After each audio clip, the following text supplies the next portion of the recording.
listener production.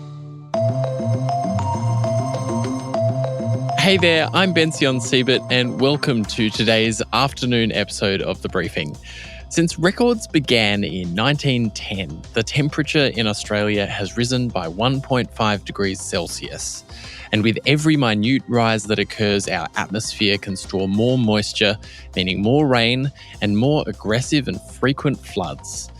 It's always difficult to link particular events to the human-induced climate change that we know about, but we certainly saw some devastation in far North Queensland with the floods.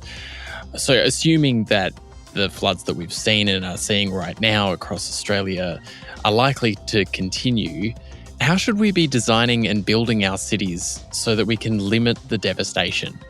Well, this is where so-called sponge cities come in.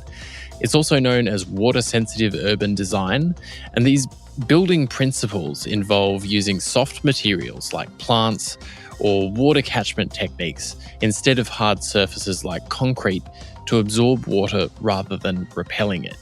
One of our producers here at The Briefing, Simon Beaton, spoke with Swinburne Professor of Architecture and Urban Design, Marcus White, to find out more about sponge cities and whether these design principles could be better utilised in Australia. To start off, Marcus, what is a sponge city? So sponge city is a term coined by our friend Professor Yu, who's landscape architect in Beijing. It's actually something that's been around for probably a few decades in other names and slightly different forms. But it's about trying to basically, instead of having all of the water hitting hard surfaces like asphalt and concrete in the suburban cities and going straight down into a stormwater system and out directly into our waterways, you have soft surfaces like, grasses and slow draining, we call them bioretention swales, or sort of green infrastructure instead of hard grey infrastructure that slows the water down, keeps the water where it is for much longer, and it slowly seeps its way into the waterways or evaporates before it even gets there. The idea that behind all of this is that you take the pressure off our grey infrastructure, you're doing less damage to our waterways as it sort of, every time you got that rushing water, it rips a whole heap of the good stuff out of your water system. Yeah, and looking between the lines there, I'm assuming that a sponge city is a good thing, but taking that back a step, like how does what we build our cities for affect how devastating floods are? Yeah, so all of that, those surfaces. And it's not just in the cities, it's, the areas that are upstream. So if you've got farming and land that has dried out and it has, all of that water not being absorbed where it is, it's flowing straight into the streams, that increases the potential for flooding.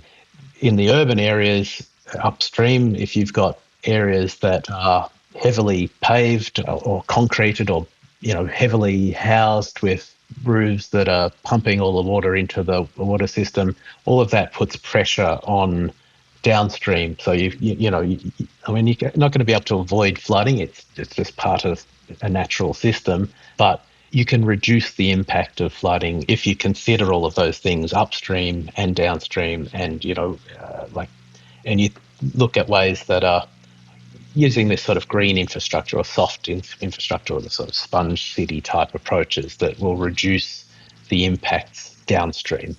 How hard is it to retrofit cities or areas that are already kind of developed to use these concepts? Look, it is quite challenging because you've got existing infrastructure, existing buildings that are built. I mean, you can do stuff that helps and there's been a lot of money spent and investment from government subsidising putting water tanks into houses, for example. So water tanks are really great in that they take that load that would have been going straight into the stormwater, it goes into a tank and slowly, ideally, gets used on a garden. But as the weather events are more extreme, those fill up and, you're back to the original system of it all goes straight in.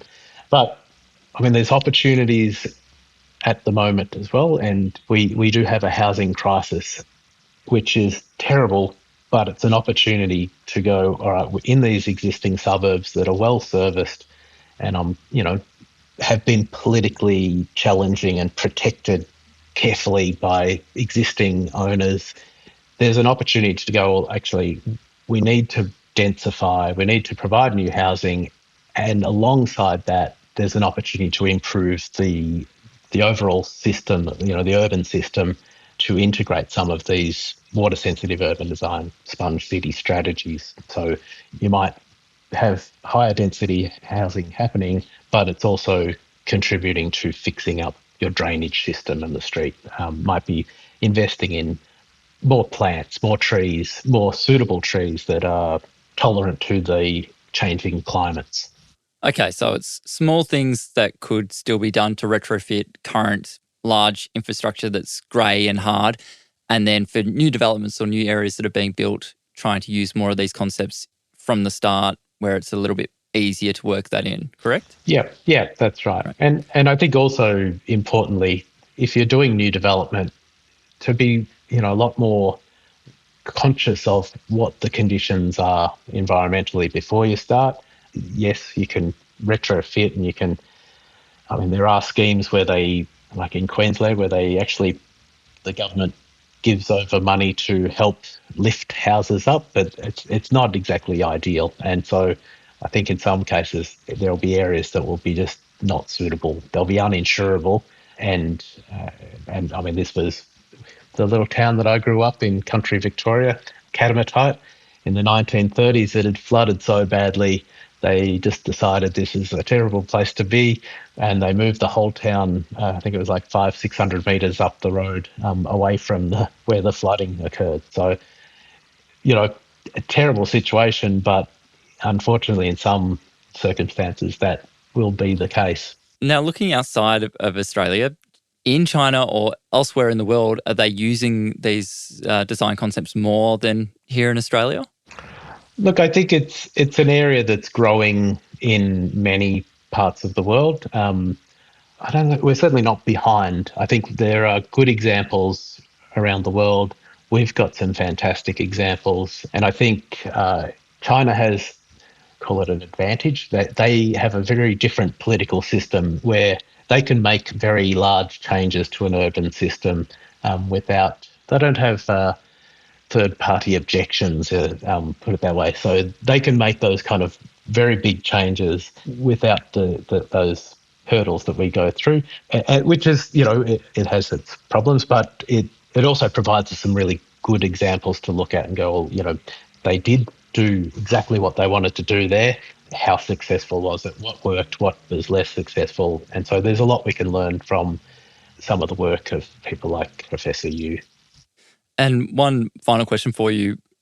Here in Australia, we've obviously very recently seen some pretty devastating floods, and that comes off the back of quite a few years of that. How much would using these design concepts and making our cities more spongeable reduce the damage from these floods? Because it's such a complex urban system and, it requires these amazingly difficult, complex hydrology models, it's probably beyond my area of expertise to be able to give you any figures, but I know that every bit does make a difference, but it does need to happen throughout the whole system. So it needs to happen upstream, needs to involve changes to the way we think about land management and learning from things like caring for country strategies that our Indigenous populations have used for thousands of years, learning those things, implementing them upstream, learning from the kind of urbanised retrofitting work that's happened in these Asian cities, like the stuff that's happening in Beijing and work by Kongyang Yu. And all of this will, it's not going to stop flooding, but it's going to reduce it. By how much, I'm not exactly sure, but these are things that we need to continue to do research on and continue to try and fix. Because the benefit is, even if it doesn't fix the flooding problem, it makes the environment much nicer to live in. So there's no, we can't really stuff that up. There's no wrong answer there. Sounds very true. Thank you so much for your time. Great to be here. Thank you. That was one of our producers for the briefing, Simon Beaton, speaking with Professor of Architecture and Urban Design at Swinburne, Marcus White. That's all we have time for today. We're keen to hear your feedback on the show. Hit us up on Instagram at The Briefing Podcast, send us a DM and hit follow, please. Sash and the team will be back tomorrow from 6 a.m. when they'll be diving into whether the government can tell a supermarket what price it should charge for a bottle of milk and whether it should. Don't miss it. My name's Bension Siebert. Thanks for joining me.